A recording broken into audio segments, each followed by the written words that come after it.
On December 1st, 2021, Catalea Marie Buttram, a 2-year-old mixed female, was abducted by Ricky Lee Buttram, 25-year-old black male, 6 foot 7 inches tall, weighing 193 pounds, and was last seen in the metro Atlanta area and is believed to be in extreme danger.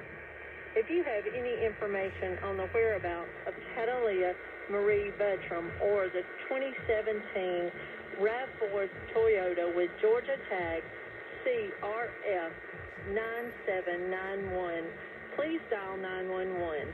The public can also provide information to the GBI tip line at 1-800-597-TIPS and or the CSend app for the iPhone and Android user.